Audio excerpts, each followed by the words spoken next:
Morning, Coach. We are ready for you whenever you are. Thank you, Mark. Good morning, everybody. Hope you've had a good week. We did have a mental health counselor from our department come in, talk to our team on Tuesday, and I thought it was very productive. Sometimes you start looking at the stats in the country about suicides, and it's really, really scary. And we're going to have them come back and talk to our staff outside of our coaches, whoever wasn't in the team meeting as well, because when you look at the numbers of 15 to 34-year-olds are most affected by suicides, that we've got a lot of young students and people on our staff. So we're going to have the counselor talk to them next week as well. Harris Barton is going into the National Football Hall of Fame. We're really excited for him. He will be honored with his own campus salute this weekend. So there will be some functions leading into it, but he will be honored at the game on Saturday. Practice has been really good. The kids continue to work and compete, and they're disappointed like all the rest of us. But they know we got to keep working. We got to get better. And the biggest issues seem to be the inconsistency, and we haven't handled adversity as well this year as we have in the last two. We haven't had a lot of issues come up. We didn't have expectations, and it seems like the bigger the expectations, we're about where we were last year. We were 4-2 at this time. First year we were 3-3, so it's not that much different really, but the expectations were, and that makes us all feel differently about it than we should. And really and truly, we're still in a process of building that culture and learning how to handle adversity and having leadership within the team, because leadership changes every year, and we've just got to keep getting better. But they are working, and they do realize that we haven't played as a team, and we haven't played up to our potential, and that's something we've got to do. Miami, I hate that De'Aaron King's hurt. As a coach, you hate that for young people. He's one of the better quarterbacks in the country. A guy that was mentioned in the Heisman race in preseason. He hurt his knee last year in the bowl game, then comes back and has his shoulder this year. So really want to wish him good luck moving forward. Miami's a very, very talented team. They're very similar to the talent on Florida State's team. And they're young, and like us, they're trying to find who they are, and they're trying to get on track. So it should be a great game. Their defensive front's the most talented we will have played to this point. You start looking at their multiple defense. Coach Diaz is calling the defenses now. They've got three sure shot NFL guys and a lot more, but Bubba Bolden, the safety, 21, is a great player. He's a big, tall guy that can run and makes plays all over the field.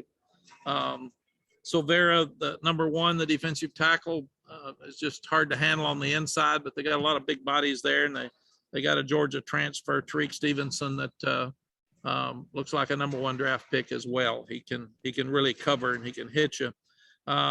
Probably the big story for them is the freshman quarterback, who I thought gained so much confidence the last half against Virginia. And Tyler Van Dyke's his name, and he came in and played really well. He's big. He's a pro style quarterback. He's very, very accurate, but he can run for a big guy too. And he did a lot of good things. Also, they've got two NFL receivers, and you start looking at Rambo, who transferred in from Oklahoma, and Harley, number 3, who we've played against for the previous 2 years, and they returned 4 of their 5 offensive linemen. So we've got our hands full from that standpoint. Andy Borgalis was a kicker that we recruited and offered. He's maybe the best in the country, and he had the tough miss against Virginia at the end of the game, but he's one of the best in the country. And he'll be back, and he will end up being a pro kicker in NFL, and he's got that type of leg. And Javon DeWitt knew him when he was down there at coaching in South Florida, and really, really likes the young guy. And their punter is one of the best in the country, the big 6'4" young guy from Australia, that Lou Headley, and he can change field position. So it's really not about Miami for us. It's about us. We've got to be more consistent, and we've got to handle adversity. And we haven't handled either one of those very well consistently during the season. You take it, you say, we have 3 weeks and we haven't 3. We've won 3 and we've lost 3. So that's kind of where we are. But again, the most important thing is the coaches and the young people are working really hard and trying to get better. Questions? Thank you, Coach. First question will come from Andrew Jones. Hey, Coach, when you say it's about you guys, where does that begin? It begins with us not making as many mistakes. I mean, it's too many penalties. It's and 2 of the 3 losses, too many turnovers. And a couple of the losses, too many missed tackles. So that's as I've said many times, this is a simple game played by complicated people, and that makes the game complicated. So I told the guys today, everybody says, well, I don't know what's going to happen Saturday. Well, you do if you make it happen, and we've got to make it happen, and that's important for us. On the subject of the communication issues on defense that we've all talked about a lot here in the last couple of weeks, can you measure progress during the week, or do you kind of have to wait till Saturday to see how they handle the live fire? Andrew, the thing that's been so frustrating with this team and teams that don't play consistently well is we didn't have any communication problems at Duke. We didn't have communication problems at Virginia. We didn't have communication problems at Georgia State. We did at Georgia Tech, and we didn't really at Virginia Tech. We played great defense up there, but we did last week. And again, if I got into what one of the communications was, you'd be absolutely shocked how simple it was. I've never seen it before in my 47 years in coaching. But if I told you what it was, then you'd want to know who it was. Then we'd be embarrassing the young guy, and I'm just not going to do that. So the good thing is it's all fixable. What happened last week is not what happened against Wake Forest last year. So we're making progress in those areas. It's just this seems to be a year that everything that could happen bad for us has happened so far, and we've just still got to keep our head up and keep fighting through it. Thank you. Thank you. Michael Coe, go ahead. Hey, Coach, when you're going up against someone like Coach Diaz, who is from your coaching tree, is there any added pressure on your end to add sort of an extra wrinkle to the game plan because Coach Diaz might know you better than most? Michael, there's really not, because Manny's got different coaches than who coached with us at Texas. We've got different schemes than we had at Texas on both sides of the ball. So it's a good question and a good thought, but who's coaching the other team will have absolutely nothing to do with it. You speak to them before the game, you speak to them after the game, and other than that, you really don't think about the other sideline. Thanks. Thank you, Michael. Taylor Vipolis, go ahead. Hey, Coach Brown. When it comes to the receivers, whether they're creating separation or not downfield, how challenging is it still to keep a receiver engaged in the offense when they're only getting one target in, like 40 passing snaps? All right, Taylor, it's tough, but again, it's their responsibility to get open. And if they're not separating, it's hard to throw it to them. And you start looking at how many contested balls have we caught this year. We've gone back to 50-50 or less instead of 80-20, and we've got to be better than that. So we're throwing it to Josh Downs because he's open, he's catching it. And we're trying to get other guys to do the same. We're even working at different ways to get them to separate more. So, but one of the biggest issues with our offense, Miami's got great pass rush, and so protecting Sam's going to be an issue this weekend. They blitz a lot. They come after you. They're multiple. But they got guys that can cover all over the place. They can run. So we have got to start getting open. We can't keep depending on Josh so much inside. Follow-up question to that, sticking with the receivers. Is there anything you think the staff can do play calling wise to make somebody like Joffrey Brown more comfortable in the offense? Because even when he does drop it, it seems like there's nobody within 5 yards, and he is one of the guys that is creating separation, it looks like. Yeah, Taylor, what I will say without getting into any individual player is that we watch him every day in practice, and the coaches have obviously gotten him open, but guys have to catch the ball. A wide open drop means you punt, and that's no different than somebody not getting open. So we've got to be productive. If you want the ball as an outside receiver, get open and catch the ball and run with it afterwards. and we will get it to you more. But I can promise you, all these things that you are bringing up have been addressed, and really since spring practice. And the problem is we're still not making progress in those areas, and we've got to. That's one of the number one areas we've got to improve now on our offense. Thank you. Thank you, Taylor. Okay, Brandon, go ahead. Hey, Coach, your team has yet to overcome a deficit this year. Anytime the opposing team has taken the lead, your team has gone on to lose. Is there anything as a staff you can do to teach your kids to handle adverse situations, or is that something that will come with more reps and experience? Brandon, we're talking about it every day. It's hard to create adversity during practice. So that one they have to grow up and they have to handle. And we feel like that we've got to have better leadership within the team. Coaches can't do that. We're not on the field. You can scream and you can shout, but players have to handle it. Player-led teams are the best teams, and we've got to do a better job in each unit of having someone step up. And when something bad happens, then we step up and fight it. The other one that's crazy, like an elephant in the room, is we've been outscored 30-69 again this year in the second quarter. What can that possibly be about? I mean, we've looked at every possible thing that could be causing that, and we talked about depth. We talked about getting tired the first year. All these excuses we've had, none of them have worked. So we got to play better starting the second quarter. Okay, let's go over to CL Brown. Hey, Mac, you talked about, you just mentioned player-led teams are the best one. And Jeremiah Gemmel was one of the guys who said, he was talking about after the game, was talking about calling a players meeting on the defensive side Sunday before or after they lifted weights or what have you. I was just curious, you mentioned that practice has gone well. Have you seen that kind of leadership from some of your guys? Have you seen some guys maybe be a little bit more vocal and try and take that leadership mantle a little more this week? Yeah, CL, but you got to do it during the game too. I mean, that's the thing. Jeremiah is a great leader, and you can't be a great leader unless you're one of the best players and play harder than everybody else all the time. And he does all that. I feel like he's probably the best leader on our team, but you got to have it at each unit.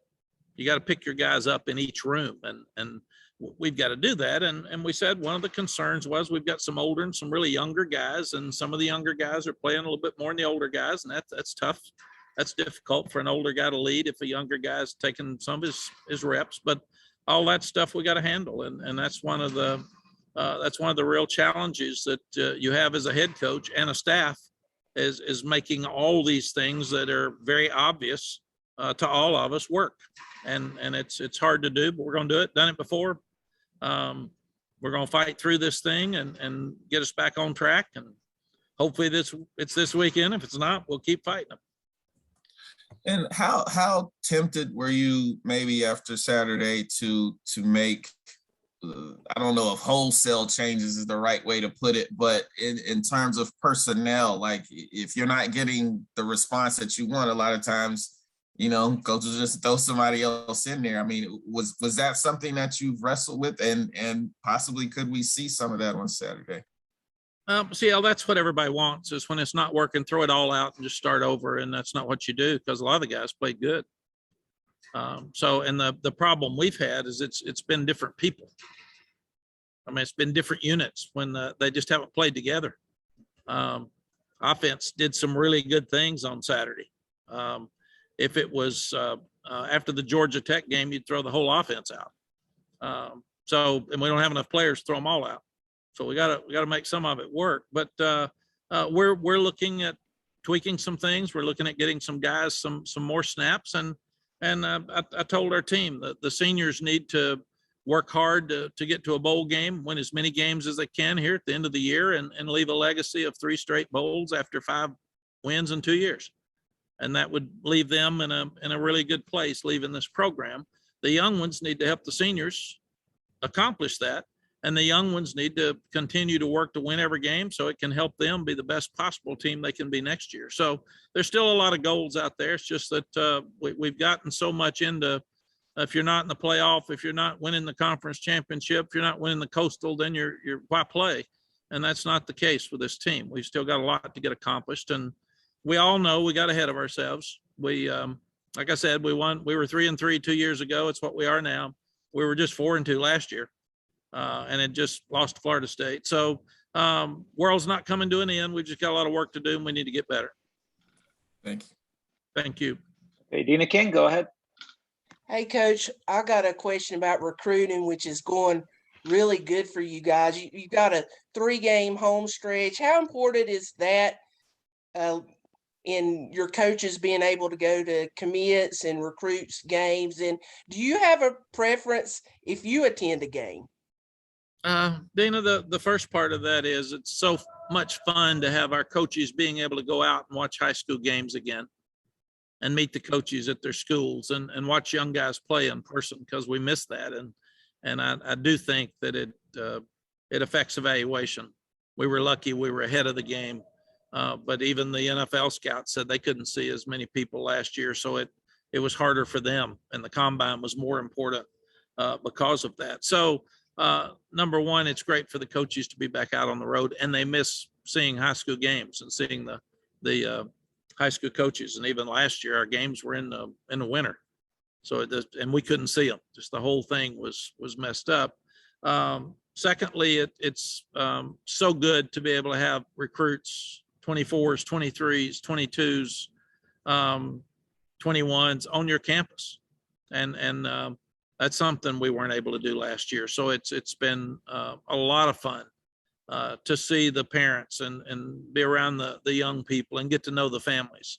And we'll have a huge group of recruits in this weekend, and a whole lot of our commitments are coming in. So this will be a great weekend for us to sit there and have it and be involved with it.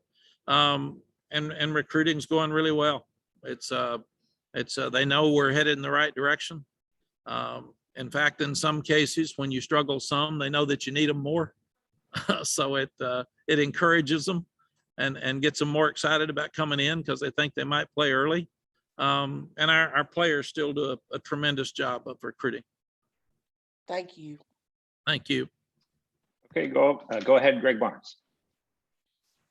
Mac, you mentioned a couple of weeks ago about possibly jumping into the transfer portal a little bit more and see what your options are. I was curious about the delegation there. I mean, is that essentially a new recruiting territory for one of your assistants? Greg, we look at every player that's in the portal every day. Have for the year that we've had, quote, the transfer portal as such, especially since they're eligible immediately. And we, when we sit down and talk to all of our players next week individually, we'll have a better feel of numbers of who's coming back, who's not. Some may not know. Some may not be as forthright with it right now as you'd hope. That's fair. But we'll have a better idea at least of some guys that may leave or try to go to the NFL or not. And we continue with Coach Moody's position. His position is solely to talk to scouts and talk to general managers and try to help our guys in the NFL, but also tell our guys exactly where they stand, because agents will have different information sometimes than Coach Moody would have after his 19 years of scouting. But every time a guy goes in the portal, I used to send them all to Billy, and I'd see it on Twitter and say, "Here, Billy, check this out." And he's already done it. It's not going to work. Got issues. So our fans need to know we're checking out every player that goes into the portal. And then we would decide, number one, it hasn't been who we are, Greg, but like at center this year, we've had so much trouble because Brian and Q were hurt. That we've even moved Caden Baker over there to try. So I don't know. You got to figure out, do you have a deficiency? And if you do, is there a guy out there that's transferring for the right reasons, like Ty Chandler, and would he fit in your locker room? The locker room is one of the most precious things that we have in sports, and you have to be really, really careful who you bring in. And I do think one of the reasons we're seeing so many upsets now is we're not seeing as many teams. We're seeing pieces of teams that people are bringing in new guys and they're sticking them here and sticking them there. And so there's a lot of different reasons that people are being upset. But I do think that's something we will look at. We're not going wholesale, and we're not going to just take somebody that's a good player that doesn't fit in our locker room. And we've promised our players that. Thank you. Thank you, Greg. Okay, we'll close up here today with Gary Graves. Go ahead. Hey, good morning, Coach. I've got a ACC related question. How much has Wake's start and being atop the conference really changed the approach for everybody? I mean, I know you all play them later on this season, but with so much of the conference previously focused on Clemson, how much wider does this kind of make this in terms of really preparing for both teams? I think, Gary, nothing changes for us. We want to be the best team in the league, and we want to win the Coastal, and then win the ACC and be a playoff team, win a national championship. So the fact that Wake is undefeated at this point shows everybody there's hope and everybody's got a chance. And weirdly enough, I don't think I've ever seen a year where there's more parity. You see Wake goes to overtime with Syracuse at Syracuse. Syracuse loses the last second field goal to Florida State last weekend. So it's just you got to be ready to play every week. Dave does a tremendous job at Wake, and they've got an older team. And I do think the super senior year helped them, it sounds like, because a lot of those guys are back from last year, and they're playing with a lot of confidence. But as far as one team being up and another one struggling a little bit, that doesn't change who we are. Yeah. What's the biggest challenge with Wake? Is it trying to slow them down or trying to keep up with them offensively? Yeah. Are you a Wake graduate? No. I didn't know. I have not studied Wake. I got Miami. I've been overloaded for 6 weeks. Wake's down the road for us. What they've done in the past is that they're well coached. They make very few mistakes. They've got a unique offense where they run the RPOs and they do it differently. Florida State was doing a lot of the same things that Wake will do last week with their quarterback running game, and they play hard on defense. So, but I got a lot of issues on my plate right now. That's not one of them. Thank you, Coach. Thanks, Coach. Appreciate a few minutes this morning. Thank you, Mark. Thank you, folks. I'll see you Saturday.